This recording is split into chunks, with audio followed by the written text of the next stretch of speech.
లక్ష పాడి రైతు కుటుంబాల సంస్థ కరీంనగర్ డైరీ. కరీంనగర్ డైరీ పాలు మరియు పాల పదార్థాలు ఆర్డర్ చేసిన వెంటనే మీ ఇంటి వద్దకే కరీంనగర్ డైరీ యాప్ ని డౌన్లోడ్ చేసుకోండి. నమస్తే, welcome to Suman TV Karimnagar. నేను జర్నలిస్ట్ అక్షయ్. ముందుగా సుమన్ టీవీ ప్రేక్షకులకు, కరీంనగర్ జిల్లా ప్రజలకు నూతన సంవత్సర శుభాకాంక్షలు. దేశంలో చిన్న పెద్ద నగరాలు, గ్రామాలు, పట్టణాల్లో నూతన సంవత్సర వేడుకలు ముగిశాయి. 2025 సంవత్సరానికి ఘనంగా వీడ్కోలు పలికి 2026 సంవత్సరానికి ఘనంగా స్వాగతం పలికారు. మనం చూస్తే ఈ యొక్క సంవత్సరం కొత్త రికార్డులు నమోదయ్యాయి.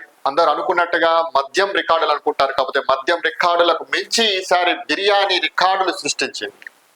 ఏకంగా డిసెంబర్ 31వ తేదీ రోజు దేశంలో సగటున ప్రతి నిమిషానికి 1336 బిర్యానీలు ఆర్డర్ అయ్యాయి. దానికి సంబంధించి మనం చూస్తే నిమిషానికి 1336 బిర్యానీలు ఆర్డర్లలో నూతన సంవత్సర వేడుక రికార్డ్ అట. ఈ సంవత్సరానికి ఇదే రికార్డు. దేశంలో చిన్న పెద్ద నగరాలు, పట్టణాలు, గ్రామాలు కూడా కొత్త సంవత్సర వేడుకల్లో మునిగిపోయాయి. ఇదంతా ప్రతి సంవత్సరం ఉండేదే, కానీ ఈసారి మరొక రికార్డు నమోదైందట.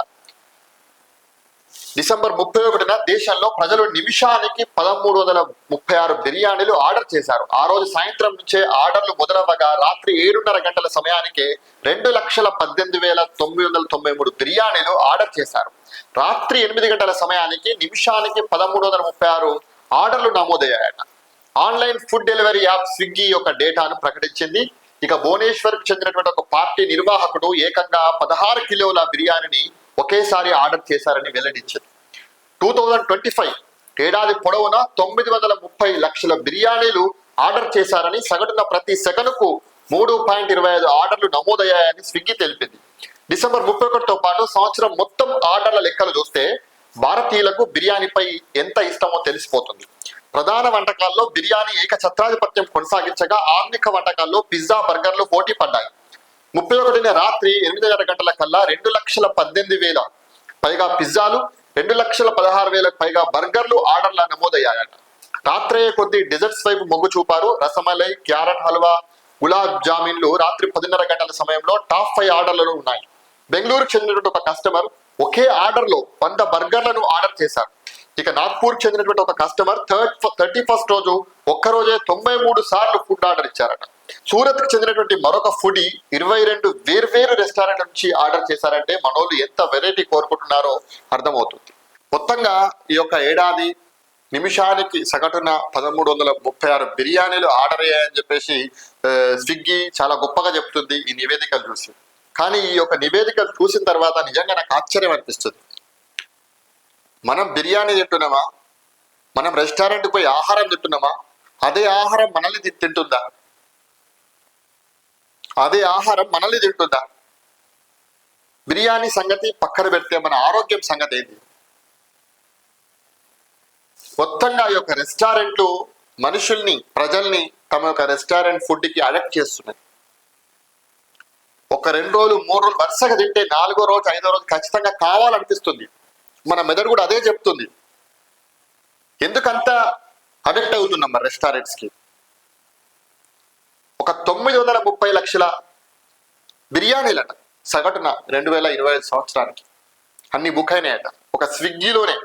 మరి జొమాటో ఉంది, ఇంకా చాలా ఫుడ్ డెలివరీ యాప్స్ ఉన్నాయి. అంతేకాకుండా హోటల్కి వెళ్ళి తినేటువంటి వాళ్ళు ఎంతో మంది ఉంటారు.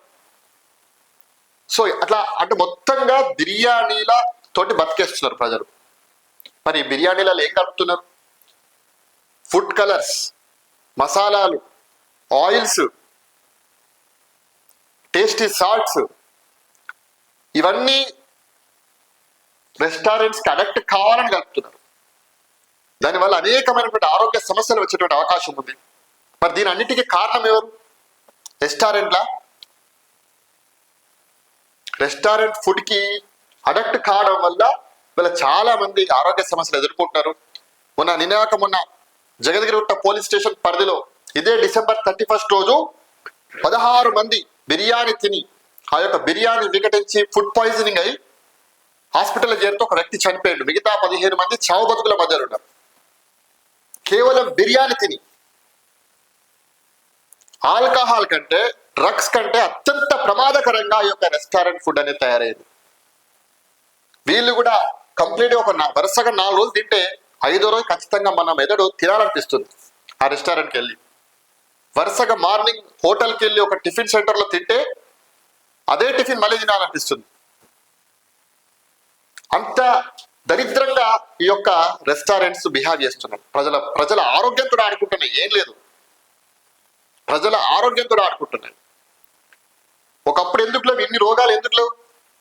ఇప్పుడు ఎందుకే కొత్త కొత్త రోగాలు పుట్టుకొస్తున్నాయి? ఈ యొక్క రెస్టారెంట్ ఫుడ్డే ప్రధానంగా. సో ఖచ్చితంగా అవాయిడ్ చేయాల్సిన అవసరం ఉంది. ప్రజలారా ఒక్కసారి మీరు ఒక రెస్టారెంట్కి వెళ్ళి ఒక బిర్యానీయో ఇంకోటో ఏదైనా ఆర్డర్ చేసే ముందు ఒక్కసారి వాళ్ళ కిచెన్కి వెళ్ళి చూడండి. కిచెన్ పైన ఒకటి రాసి ఉంటుంది, రెస్ట్రిక్టెడ్ ఎంట్రీ అని. రెస్ట్రిక్టెడ్ ఎంట్రీ అని ఉంటుంది. మిమ్మల్ని అలో చేయరు. మీరు డబ్బులు పెట్టినా కూడా మీరు ఏం వండుతున్నారో, ఎలా చేస్తున్నారో, ఎక్కడ వండుతున్నారో తెలియనటువంటి పరిస్థితి. సో ఒక్కసారి ఆ ప్లాట్ఫామ్ చూడండి, ఆ యొక్క కిచెన్ ప్లాట్ఫామ్ చూడండి. కొన్ని ఏండ్లు అవుతుంది కడగక, అయినా కానీ దాని మీదనే అన్ని కడిగేస్తుంటారు, దాని మీదనే అన్ని చేస్తుంటారు. సో డబ్బులు పెట్టి ఆ ఆహారాన్ని తిని మనం రోగాలను కొని తెచ్చుకుంటున్నాం. కాబట్టి దయచేసి జాగ్రత్త. ఈ యొక్క రెస్టారెంట్స్ వల్ల మాక్సిమం ఈ యొక్క ఇంటి వంటకు, అమ్మ చేతి వంటకు మీరు ప్రియారిటీ ఇవ్వండి. అనవసరంగా ఈ రకంగా స్విగ్గీ ఉంది కదా, జొమాటో ఉంది కదా అని చెప్పేసి మీరు బుక్ చేసిరనుకో మీ ఆరోగ్యాన్ని మీరే ఖరాబ్ చేసుకున్నట్టయితే. సో రోజుకు ఒక కొత్త హోటల్ పుట్టుకొస్తూనే ఉన్నాయి. ఈ యొక్క ఫుడ్ సేఫ్టీ అధికారులు కానీ, మున్సిపల్ అధికారులు కానీ తూతూ మంత్రంగా తనిఖీలు చేస్తారు. వాళ్ళు ఇచ్చేటువంటి మామూలకు అలవాటు పడి ఆ మామూలు తీసుకొని వాళ్ళు మళ్ళీ ఏదో చిన్నదో పెద్దదో ఫైన్ వేస్తారు. ఫైన్ వేసి పంపించేస్తారు. మళ్ళీ ఆ రెస్టారెంట్లు అట్లనే నడుస్తాయి. నిన్న జగద్గిరిగుట్టల ఏదైతే ఫుడ్ పాయిజనింగ్ అయినటువంటి ఏదైతే రెస్టారెంట్ ఉందో దానికి కూడా అదే పరిస్థితి ఉంటుంది. మళ్ళీ 4 రోజులకు అదే నడుస్తుంది. సీజ్ చేసేటువంటి రెస్టారెంట్లు లేవు ఫుడ్ సేఫ్టీ అధికారులు అయితే. కరీంనగర్లో కూడా చాలా రెస్టారెంట్స్ ఉన్నాయి. విచ్చలవిడిగా ఇష్టం వచ్చినట్టు క్వాలిటీ లేని మసాలాలు, క్వాలిటీ లేని ఆయిల్స్ ని వాడుతూ ప్రజల ఆరోగ్యంతో ఆడుకుంటున్నాయి చాలా రెస్టారెంట్స్, చాలా హోటల్స్. వాటి సంగతి కూడా చూడాల్సిందే మున్సిపల్ అధికారులు, మున్సిపల్ కమిషనర్ గారు. సో కరీంనగర్ కూడా చాలా పెద్ద ఎత్తున బుకింగ్స్ అయినాయి. చాలా పెద్ద ఎత్తున హోటల్స్ పుట్టుకొస్తున్నాయి.